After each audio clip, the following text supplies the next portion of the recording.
Thomas J. Henry. Available 24/7, nights and weekends. And now, Pickle, it's time for Helpful Honda Mailbag Friday.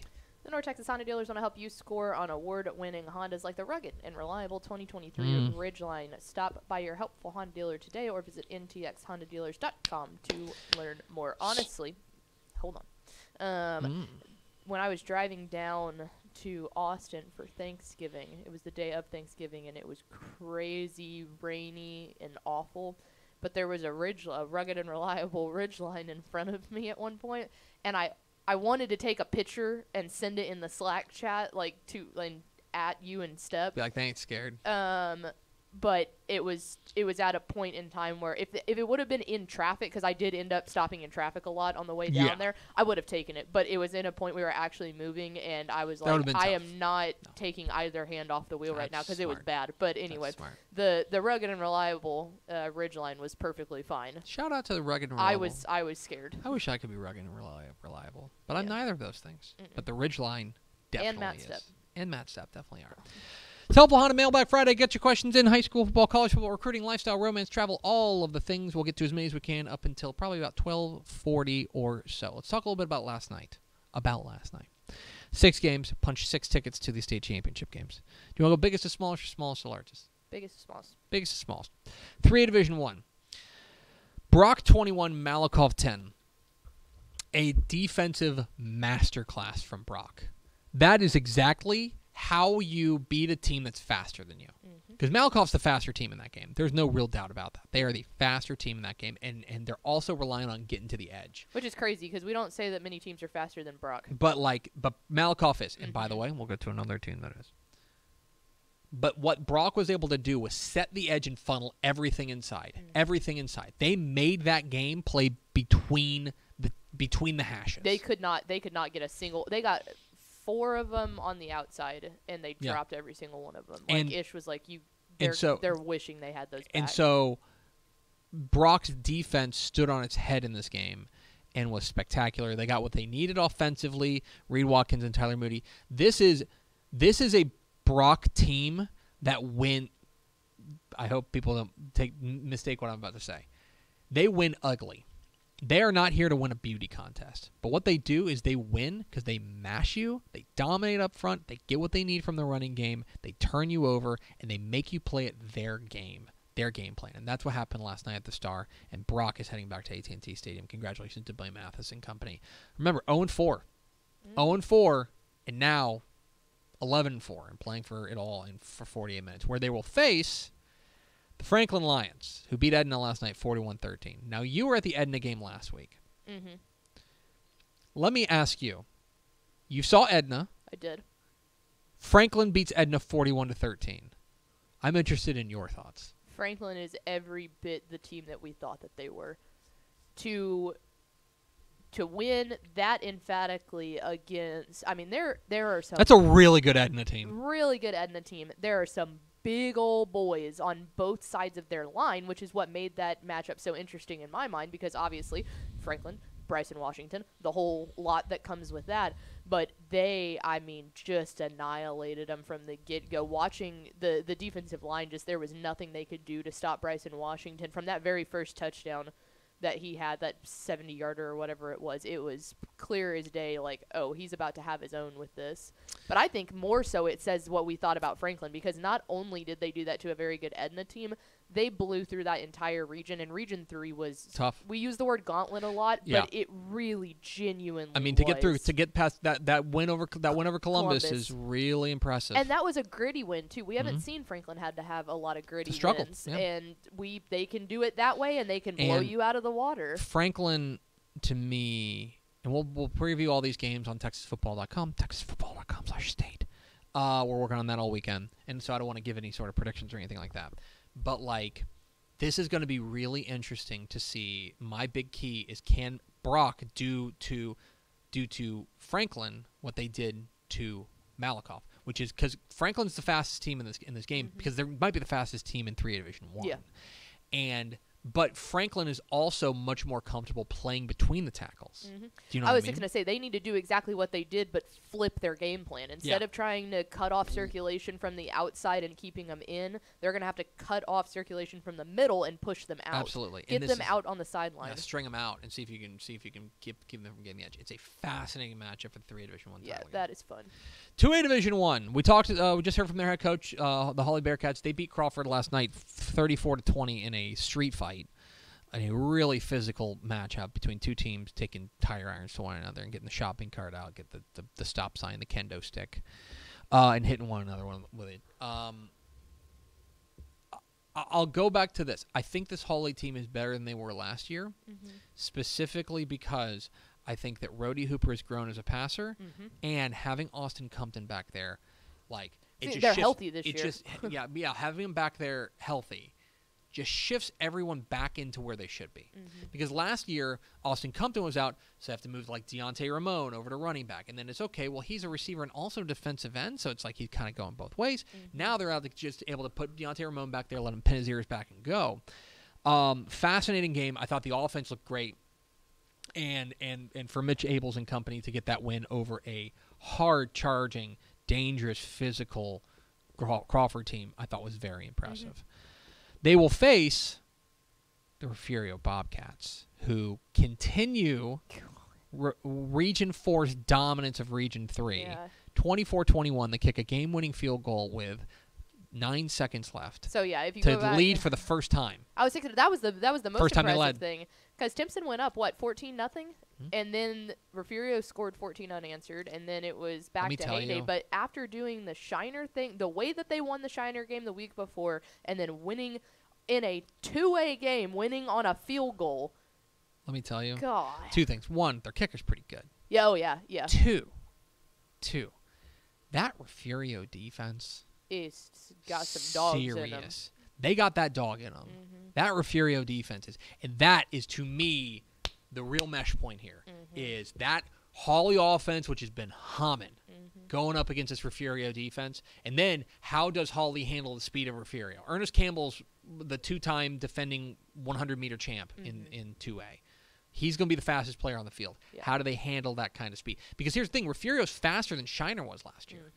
Dalton Brooks is really fast, but Ernest, they've got guys who are burners. Yeah. And so I do fascinating game. And two great defenses, too. That's what's funny is you look back at that Holly Shiner game last year, I think what really was the downfall of them is they did a fairly decent job, at least in the first half, really into the third quarter, of stopping the speed of Dalton Brooks, but they also had Doug Brooks that you could just absolutely punch in the ball whenever you wanted to. So it does tend to lead me to believe that they'll have a little bit better shot knowing that Refugio has the speed, but they might not have just that one Here's the other thing. Big old son of a Here's gun. the other thing, okay? Shiner in week 9 or whatever it was. Last week against Shiner in the regional final. This week against Timpson. There's a real heart of a champion type thing going on with Refugio. There's a real we're never out of it. We're gonna make the plays late. And if clutch is a gene, if a team can be clutch, maybe they're just clutch. Then there's 2A Division 2. 2A Division 2. 2 games last night.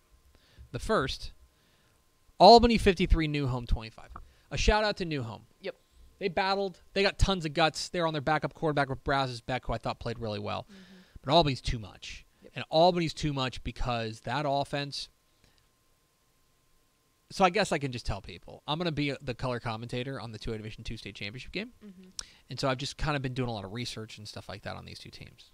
And for Albany, when they run the ball, that just unlocks everything. Then Caleb Chapman, their quarterback, Cole Chapman. I don't know why I keep saying Caleb. I don't know either. Cole Chapman can You sit said back. it earlier and I looked at you funny. Is it? Yeah. Can just sit back there and sling it. And he's got time and they've got weapons on the outside. That's exceptional. I would not a lot of that scoring was window dressing for New Home. I'm not taking anything away from them, but that game was decided kind of at halftime. I think it was 27-6 at halftime or 26-7. It's kind of over at halftime. The defense is very good as well, and Danny Faith's going to get another bite of the apple. It's going to get another bite at the apple, an opportunity to get that elusive state championship. And then there was the game I watched a lot of, at least the first half, which was Mart 41, Burton 14. First things first. I want to say this game was 41-0 at one point. Yeah. So it was either 41-0 or 34-0. Like this there was some window dressing going on for Burton on the back end. It was a shutout in the fourth quarter. But that's not the headline here. That was a Burton team that had not allowed an offensive point in the playoffs. They allowed a kickoff return for a touchdown last week against Granger. They did not allow an offensive point. And watching them, you can see how it happens. They run the T formation. They line back up there with 3 backs, and they just grind you out. Yep. And they're going to go on these long, sustained drives. And then the defense is really good. Defense really, really good. It's not just that the offense eats up clock. It's that their defense is really good. So they get the ball to open the game.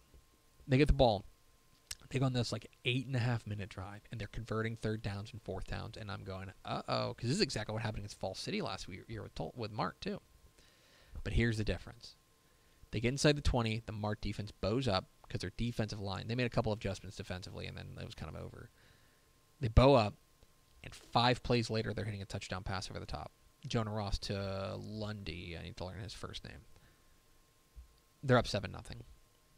I want to say Burton goes 3 and out. Mart's in the end zone 5 plays later. 2 things. 1, Mart's so good up front. They're really good up front. That's a Burton team that their whole identity is to destroy you up front. And Mart was the better team up front on both sides of the ball. And 2,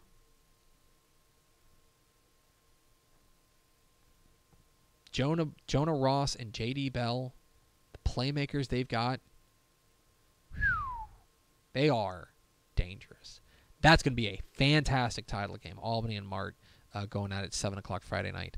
It'll be Ted Emmerich on the call, myself on color, and then it'll be Paige Schnorbach and Madison Hawk on the sidelines. So there you go. That's all the news that's fit to print from last night. Does anybody have any questions about anything, Pickle? Yes. Let's start off with thoughts on Cuero and Wimberley. Yeah, this is the matinee. Pointsy. 3 o'clock. 3 o'clock today, right? Yeah. Which is Cuero's second in a row of early afternoon kicks. games. The last one was 1:30. Indoors because this is at the Alamo. It is. I think Matthew's going to be there. There's a couple of things. One, Wimberley has not seen. It's weird because Wimberley, because of the way that Region 4 broke down, they've just been playing a lot of teams they've already beaten before, right? They made it through their district, and their district was really good, but they haven't played anybody outside of their district in 3 weeks because they played regional semifinals and regional finals. They beat Jarrell and Lago Vista in consecutive weeks, right? So that's part of it. But this is a really good Wimberley team. I love what Cody Stover has done stepping into that role at the quarterback spot. They've got Johnny Ball, who ran for 300 last week. I do not think they've seen the speed that Cuero has. But Cuero's defense got to figure some things out, especially early. They got torched last week in the first half against Cuero before they kind of bowed up and slowed them down a little bit. I mean, they did give up 56 points. Triple overtime. So that's part of it. The other thing is how much is left in Cuero's tank. Really and truly. They had to win a big, draining, emotional game last week. How much is left in the tank? Find out. I took Cuero. I think that the speed is going to be too much for Wimberley, but I'm very, very, very intrigued by this. Fascinating, and another outstanding matinee. Should be a lot of fun. So I'm excited about that. I like Cuero, but I think it's a close one, and I think that Wimberley's fully capable of winning this game, especially if they're able to win up front on the defensive side. Mm-hmm. That's going to be a real key. They got to put Mason Notaro and Tyson Williams Cuero's got to hold on to the ball too. Tough position. Yeah, Cuero can't turn the ball over. What's next, Pickle? Thoughts on College Station's playoff run? And I mean, yeah, hey, they're back at it. They're doing that thing again that they tend to do. We were so I won't speak for everybody, but I was personally ready to ride them off after week 1. They go out there, they play a Lovejoy team, who at that point we had high hopes for. Yes. But still, they lose Marquise Collins. It's new coach. You're going, all right, like they don't have an established quarterback yet. They looked awful in Right. that first game. Yes. And then they figured it out. Yeah, they And did. I think it was mostly just people realizing that, oh, we don't have Marquise Collins anymore. We have got to step this, like, people are going to have to step up this year. And they did it. Yes. I absolutely, it is a fascinating game there. For what College Station has been able to put together recently. I love the pieces that have stepped in, right? I think that this Arrington Maiden, since they've kind of given him the reins full time, I think he's really blossomed in the role. That Aiden Martinez-Brown has been great. And a lot of it's just that defense. Like, the defense has continued to improve and grow. Remember, they had a weird stretch. You kind of mentioned that. They had a weird stretch where the defense was just, like, getting torched in the first half. And they've figured that out. They can't start slow this week against Corpus Christi Vets.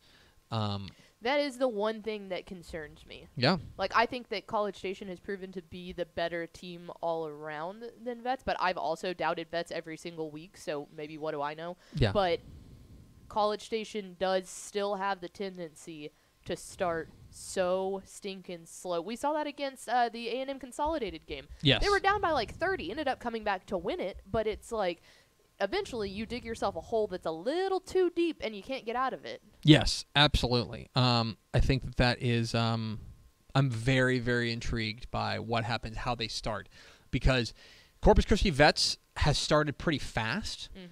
And College Station has not necessarily always started fast. And if they pounce on them like 14-0, what happens then? Yeah. Very intrigued by the first quarter of that game. See, and I'm more intrigued by the second quarter because even if College Station is down in the first quarter, I still feel comfortable with 3 more quarters of them making a comeback. Yes. But if you're getting about halfway into the second quarter and they're still really down, that's when I start to raise an eyebrow. Yeah, I would agree. So very intrigued by that game. I think that's it's the capper. It's 5:00 tomorrow night. But yeah, it's very, very interesting. What's next? Let's go with best place to eat around AT&T Stadium. How about we shout out our good friends at the City of Arlington, because if you are right there around AT&T and you don't want to get in your car and go all the way back and have to repark and all that stuff, Texas Live right next to the stadium has a ton of different little food options that are very good. Yeah, Texas Live is great. That's probably the best place to go. But Mainly I also because you're not dealing with traffic. Yeah, you're not dealing with traffic. You can walk over there from the stadium, or walk to the stadium from there. That's what I would do. That's the place to go. What's the little bakery that's... Oh, Steph, I know you're in the comments. There's a little bakery right over there. Off Randall Mill. And it's got...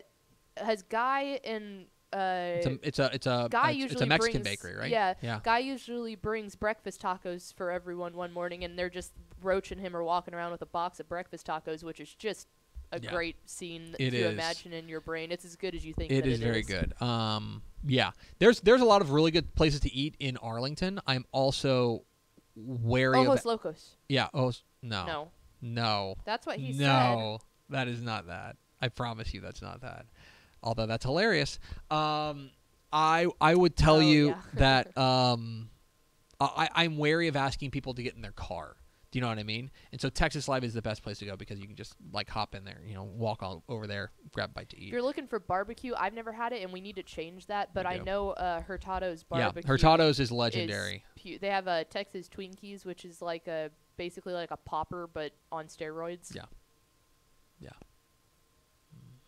All right, what's next? And then actually, it was Wilson told me something about like there's like a really good like pho place that if you're into like Vietnamese food and stuff like that, that's really, or Thai food, it's really, really good over there. So anyway, there's that.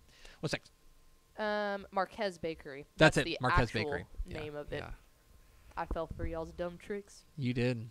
I walked right as soon as I said it. I was like, oh man, like walked that's right not that into place. That. They do have one in Arlington. That's do. your jam. All right. Let's see. Do you think this is an interesting one. Do you think Timpson will make it to the dance with Bussy next year? I mean, I have some takes. Okay. My take here, is that, yes, they absolutely should. And I feel like ever since we've watched Terry Bussey his sophomore year and he really started to be on notice and everything, we've always said, oh, the Brooks brothers will be gone. Like, by the time he's a senior next year, he'll be great. He'll be great. And then Jason Herring gets these worker bees to gel perfectly at Refugio, and it makes me think, like, okay, it's obviously not Dalton Brooks that's the only, like, it's not just the Brooks brothers that are standing in his way. It's Region 4. It's Region 4. It's getting harder and harder. I also think Region 3 is going to be better next year. Yeah. I think a lot of those teams are really young.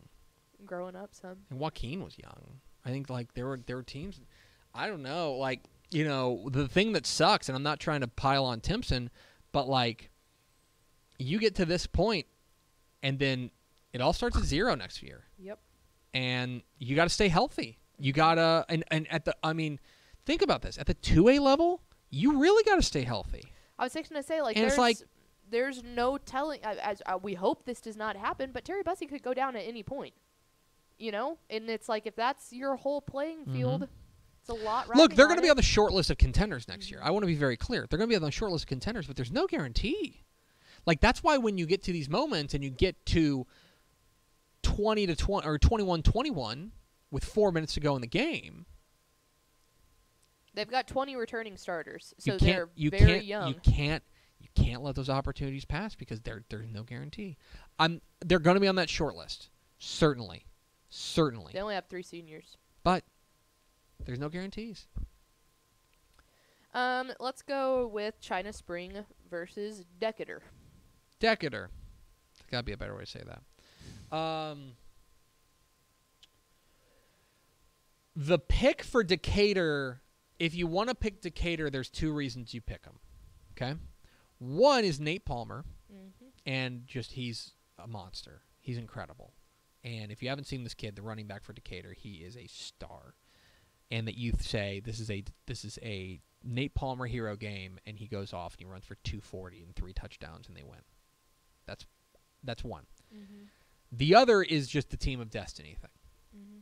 That you start off 0-3, you get white hot, you forget you're supposed to lose. There's also, now Tyler Beatty's an undefeated head football coach. Right. But he's also going up against a state champion head football coach. I was just fixing to say, to me, Steve the Huff. biggest factor in it is Steve Huff.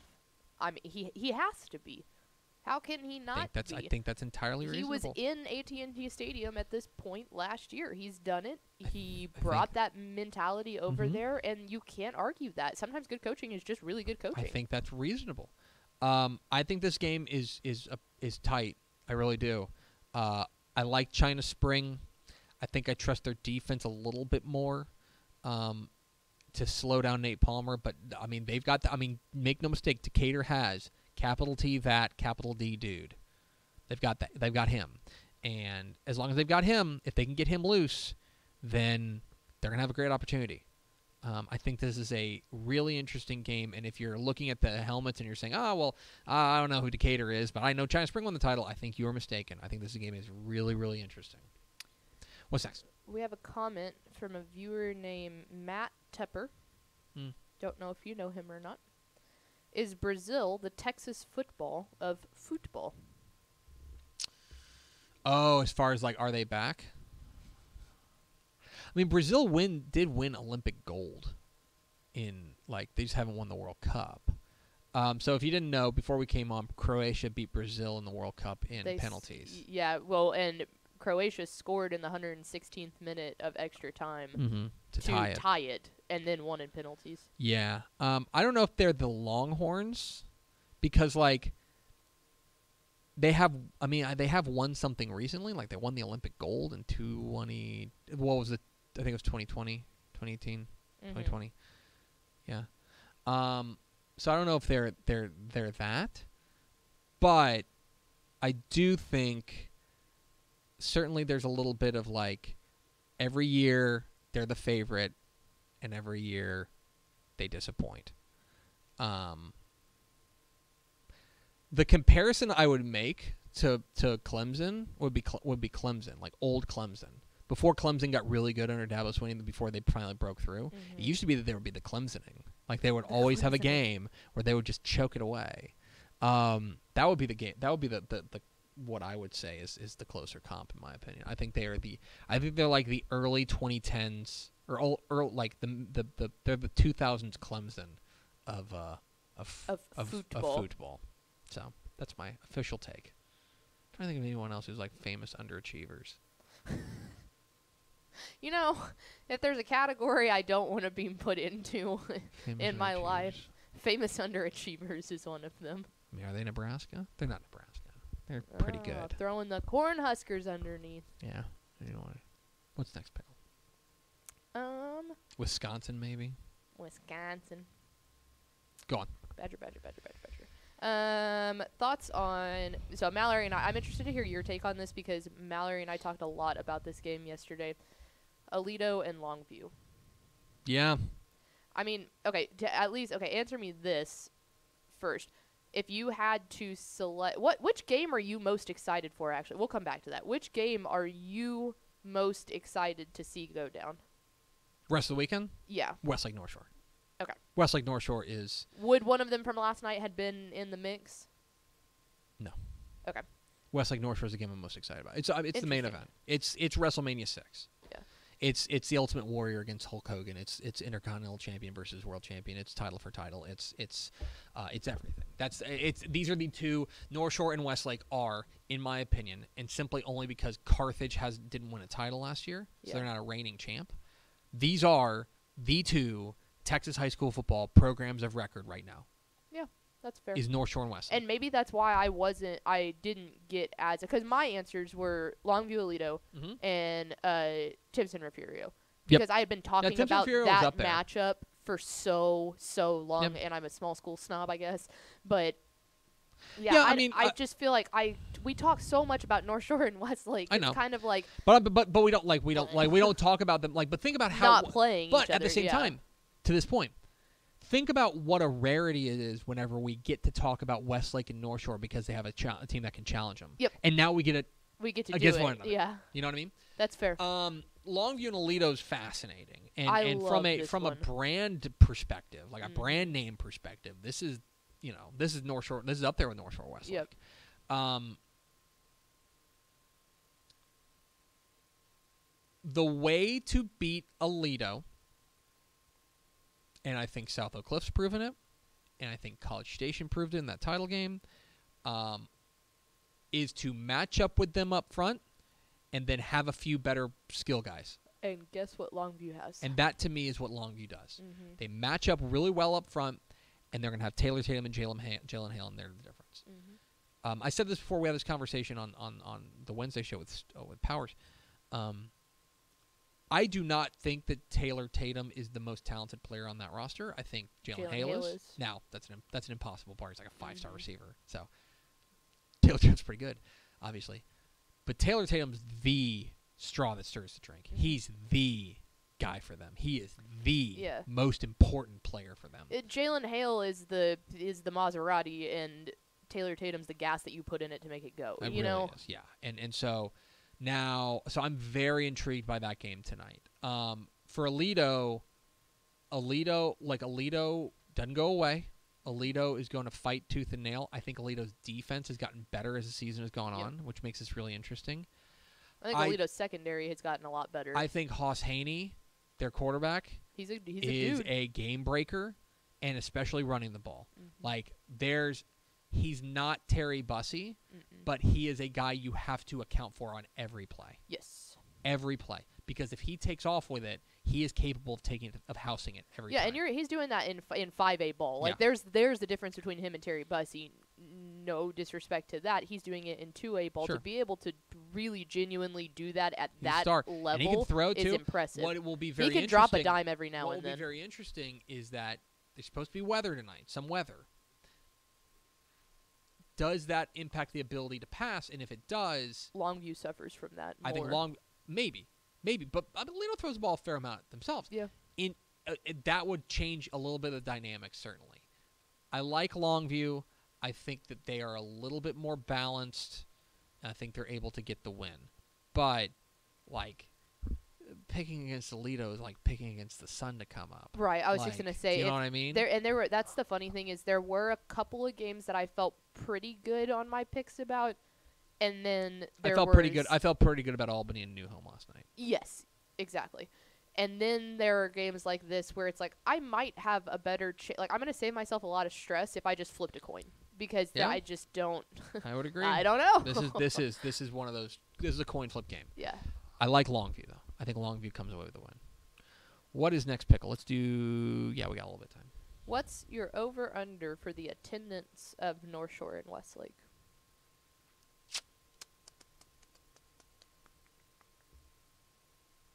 There'll be 35,000 people there, I think. 30,000. Maybe a little less. It might rain is the problem. Yeah, if it's weather, I would put it more like 25 probably would be my guess. Where are they playing that again? Rice. Oh, yeah. 25 to 30. There'll be a good North Shore contingency. Westlake travels pretty well. Yeah. I'll say between 25 and 30 will be my guess. But then also, the other thing is, here's the other thing. Okay, and this is something I've learned. There's also, with these fan bases like Westlake and like North Shore, there are a fair number of fans who keep their powder dry for the state championships. And I think that would be Westlake fans more than almost anyone. Westlake fans, I think, like they keep their powder dry until the title game, right? Now, you can make an argument this is as big as a title game, and that's the argument. But there may be people who are like, oh, well, we can either go to Rice or we can go to Arlington, in which case I think they would pick to go to Arlington. But they may miss their opportunity if they lose. So I'll say, yeah, you've tamped me down. I'll say 27. I'll say 27. I was going to say, too, there is, like, when you want to talk about traveling far for playoff games, too, like, as dumb as it sounds, small schools travel a lot better than the larger schools. They just don't bring as good of a crowd. Yeah. All right, let's do two more. I think that we've answered everything. Let me see. Oh, well, that's it. I can leave. That's fine. If you're subscribed, Harmony and Poth. Yeah. That's another surprise. The weirdest semifinal of the year. Poth's the favorite. And that defense, I think, is really impressive. And I'm picking Harmony because I think there's some team of destiny in them. I think they remind me of like actually a team that if you remember when this was before your time. Paul Pewitt made it to a title game. I was there for that. That was in 2019. Were you? Mm-hmm. That Paul Pewitt gunner? Mm-hmm. 2019. Man, time has no meaning. Paul Pewitt's coach was our coach of the year. Who was that? He went to Mahia after that, and then... Yeah. Gosh, who was that? Paul Pewitt's head coach was our... Yeah. Tristan Abram. Yes. Yeah. It was not before my time. No. I guess I forgot that. There's a little Paul Pewitt in them of, like, they forgot they're supposed to lose. They're East Texas Cinderella. And we talked with their coach, Jeremy Jenkins, earlier, and he thinks they match up okay. And if he thinks they match up okay, then I also think Region 3 is stronger than Region 4. Here's the thing. In last week against Newton, they forced 4 turnovers. They got to do that. Got to keep the turnover spigot turned on. Yeah, if Mallory and I talked about that yesterday, I think that Poth's defense is going to be the best defense that they faced all year. Probably true. And I also think that if Harmony is able to force turnovers, they'll stay in the game, and they could win the darn thing. They've done it every single time. If we're through the first half and they haven't forced a turnover, I think that it starts getting lopsided going towards Poth. Those turnovers are going to be key. I think that's true. I think Harmony. I think if Poth is in the positive in the turnover margin, they're going to win, and if Harmony's in it, then they can win. Those are two very different things, though. You got an ender, or is that it? Okay. If you're a subscriber, keep an eye on your email today because it sounds like our subscriber breakfast email reservation doodah is going to go out today. Thanks so much for watching that video. If you would like more and to be notified when they come out, go ahead and click that subscribe button right down there. You can also watch Texas Football Today every day live at noon on TexasFootball.com, Facebook, Twitch, and right here on YouTube. For more of the best coverage of Texas football in the Lone Star State, go to TexasFootball.com/subscribe.